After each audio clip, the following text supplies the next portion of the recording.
Hello everyone, it's Jamal Thomas. Welcome to the Progressive Soapbox.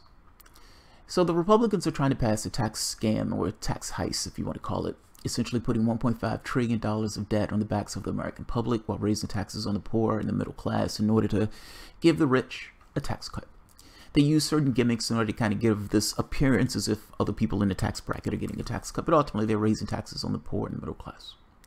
60% of the tax breaks are going to go to the top 1%. This bill effectively is, we've been giving you money for all of these years. It's time for you to give us the money back. Meaning the investment that their billionaire and millionaire donors, the investments of the plutocrats, it's now going to pay off. Because those plutocrats are going to be rewarded handsomely. This bill is going to pass. Now, the catch becomes the American public itself. The overwhelming majority of the public is against this. The overwhelming majority of the public will prefer that taxes are raised on the rich, not that taxes are cut on the rich. And the last thing I think the overwhelming majority of the public wants is for people to lose services in order to give plutocrats more. What the American public needs to come to realization is that they are under class and economic warfare. For the past 60, 70 years, and you can go back further than that, but at the very least, for the past 50, 60 years, there has been a sharp decline in regards to your standard of living, whereas the increase, the profits, the incomes of the people on the higher tax bracket has skyrocketed. It's ballooned. Your wages have stagnated. You, for the most part, have supplemented your income into things that you needed by going into massive amounts of debt. Now, what I'm trying to get at here is, this is not an act of God. Ultimately, these things are policies and laws and things that are put in place that allow some to advantage themselves at the expense of others. This gets normalized in a society, meaning from one frame of reference, meaning from one generation to the next. That generation gets accustomed to the way things are, and they don't necessarily have context to know how things used to be. Meaning the fact that issues of class and everything else used to be on the center stage in regards to democratic politics escapes most people. The reason why class is not on the ballot, or the reason why class never comes up, is a failure and a bribery of one of the parties. Republicans were never going to bring class up because Republicans were always captured by this kind of economic interest. Fair enough. The rich have their candidates, or they have their party. Democrats have the philosophical responsibility to bring up these issues of class. If you're going to talk in the language that they talk, this kind of feel-you-pay language, as Chris Hedges will say, then there is a philosophical responsibility to deal with issues of class. And for the past 50 years, class has been completely off the table. The reason why class is off the table is because Democrats have been just as obsequious to the rich as Republicans. You have a system where people need to raise large amounts of cash in order to get elected. In order to raise that large amounts of cash, they go to certain people with that cash. You have dollars or pitchforks. You usually don't have pitchforks because people are spending their time just working every waking minute just to make ends meet. So you have dollars. And the people who are giving you those dollars have certain requests and have certain interests in things that they want. Now, one of the biggest lies or myths that's perpetrated on the American public is believing that everyone in the United States have the same interests. We don't have the same interests. There are main divisions, particularly with regards to identities, but I would make the case that the biggest division has to do with this idea of class. What's the life that you believe a human being should live? And do you believe that society should be organized in a way that it's purely done just to give more and more resources to that particular society to a shrinking select group of people and individuals?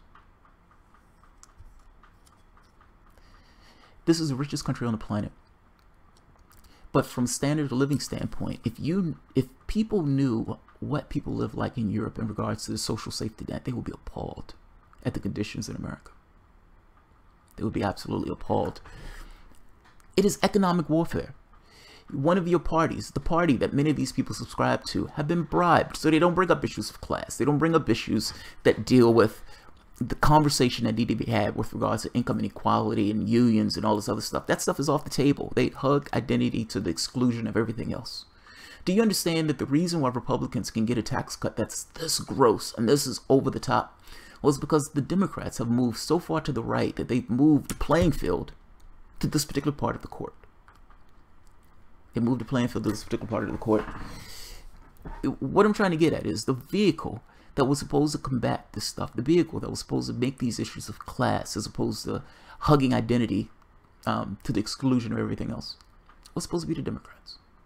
And they have massively dropped the ball. They massively dropped the ball. The conversation that needed to be had for the past 30, 40 years was issues of class. You have income inequality that's larger now than any other time in history. Class is still off the table. If class is off the table, where you have the most rapacious group of Republicans that is going to massively rape the public with this tax bill, and class is still off the table, then there is something fundamentally wrong with one of the parties. I would say both, but definitely one. And that's the party that's supposed to represent the issues of class. Democrats got beat by a blue-collar billionaire. The idea that a Democrat will lose a populist campaign shows how far they've fallen. It shows how far they've fallen. Donald Trump lies every time he opens his mouth, and yet they believed him more than they believed the Democratic Party. There's a reason for this. If you always talk in this figure-paying language, but you never actually do those things, meaning you never actually accomplish the things that you're talking about, then people are going to think that you're lying. That's the first part. The second part is Republicans do play politics with identity also, meaning both sides marshal this idea of identity because they want to use this stuff in exclusion to actual real policy issues. Both parties are captured to this degree by wealth. Because both parties are captured by wealth, certain things are off the table in regards to conversation. Class is one of those things. It is time to eat the rich. It is time that class becomes the topic of conversation. It is time that when you open your mouth, you're using these terms of economic warfare, class warfare, and that they're attacking us. They're destroying resources. They're destroying this country for their own benefit. All of these things need to be on the table in regards to language. Class cannot be off the table when they're raping us to this degree. Eat the rich. The goal is not to create a society in a country that gives them more and more and more, with these guys trying to evade taxes and trying to evade their responsibilities. You've made off magnificently well in this country. Congratulations. Congratulations. But because you've made off well in this country, like everybody else, you have to pay your goddamn taxes, and you pay your fair share. And for you, because you've made off magnificently well, you end up paying more than everybody else. That's fair. You've been able to exploit the labor and the resources and the infrastructure and everything else. Again, congratulations, you did well. Pay your goddamn taxes. And pay your fair share of taxes. That fair share is purely dependent upon what it means to have a decent living standard in the society itself. Meaning, no, people shouldn't have to go into massive amounts of debt if they want to go to school. People shouldn't have to go into massive amounts of debt if they want to go to the hospital. People should be able to live a decent life. Class is the conversation. Plutocrats don't care about you. They have their own homes, they have their own fortresses, they have their own schools, they have their own things that they themselves can ferry themselves off to. What about us? Shouldn't the conversation honestly be about us? And why would the 99% in any capacity allow the 1% to do stuff like this where they're essentially giving themselves massive amounts of wealth? Why? There should be a penalty for this. There should be a massive penalty for this. And that penalty should be going in the opposite direction. There should be a 99% wealth tax over a certain amount of money. There should be nobody in this society that is in a situation where they're homeless or in poverty with anybody else having $1 billion in their pockets. There needs to be a very clear distinction with regards to ideas of class. And the 99% needs to collect themselves in a way that understand this idea of class. Fuck these issues of identity and race and everything else. Those things are divisive. You can hate my guts. I don't give a shit if you hate my guts. Don't fuck me in the ballot box when we're having these conversations about class. So, I'll leave it at that.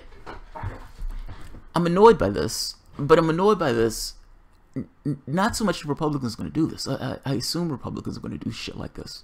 They're greedy plutocrats. They're pigs. Of course they're going to do stuff like this. They don't care about other people. They're not empathetic. The entire point of a Republican is to lower their taxes, lower the people's taxes who's giving them money. I'm paying you money. I'm giving you campaign donations. This is my bribe. You understand? And when you take this bribe, your goal is to lower my taxes. So I'm not shocked by that. My question becomes, they're going to lose in 2018. They're going to lose the Senate and they're going to lose the House. I don't know if it's going to be all in 2018, but they're going to lose the Senate and the House. And Donald Trump is going to be the weakest president that we've ever had in this country. They're not going to get job growth. Those people are going to take that money and those plutocrats are going to put that money in their pocket. You don't get a kickback from tax cuts in this way. They use this idea of job creation and everything else to trick people into being stupid enough to think that this is perfectly great. This kind of trickle-down economics 2.0. People create jobs because they need a job done. They don't do those things for societal benefits. Nobody creates a company or a job purely for this issue of society. In fact, society is a pain in the ass when they're thinking about this stuff. They want you as a customer, yes, but they want you as a customer to shut the fuck up, buy their product, and go away. It has nothing to do with the societal benefit. Thank you for the tax cuts. I'm putting this money in my pocket. I'm putting this money in the stock market. I am reinvesting this money into the politician to get him to lower my taxes more.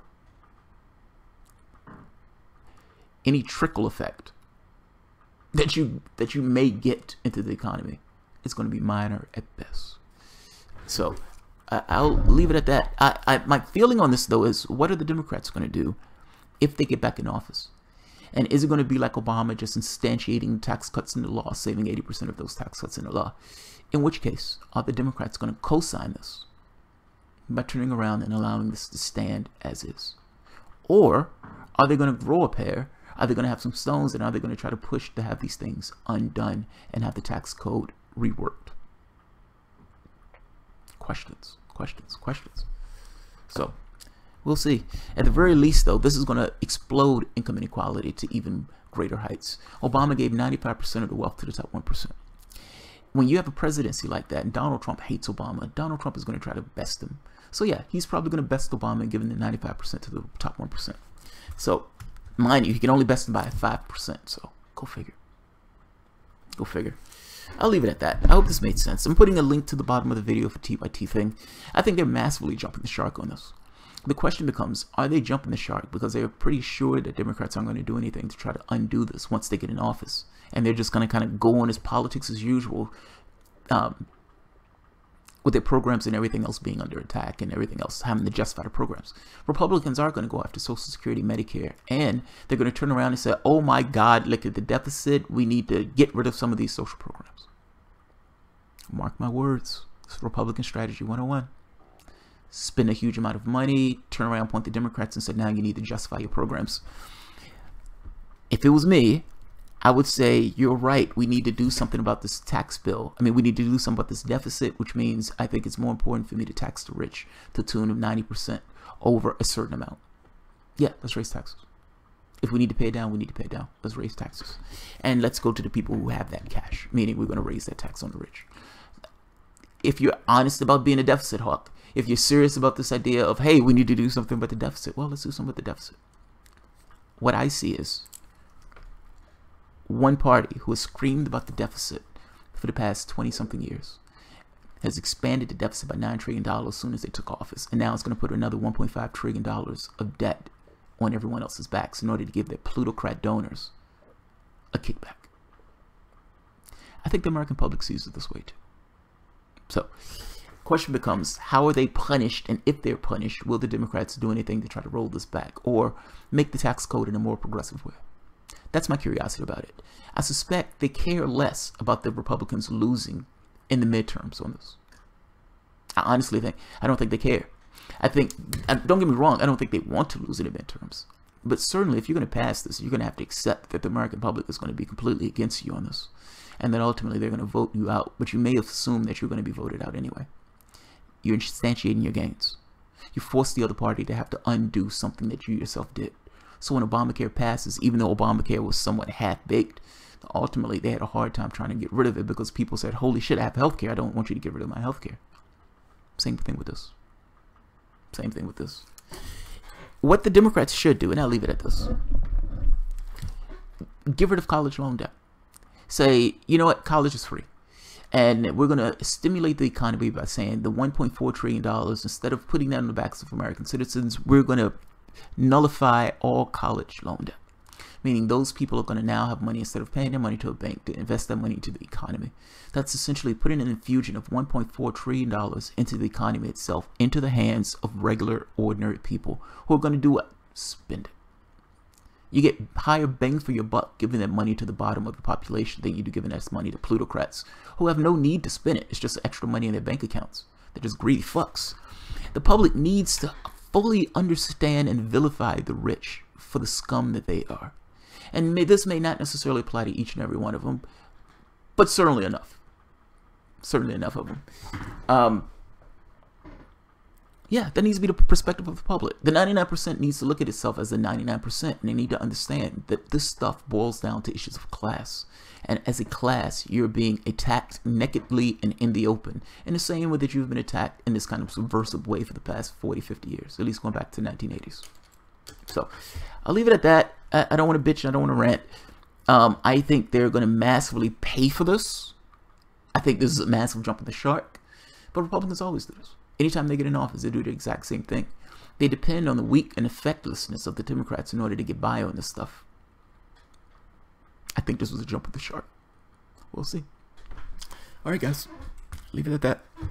If you enjoy the content, feel free to share, like, subscribe, and of course, Patreon, etc., etc. Thanks.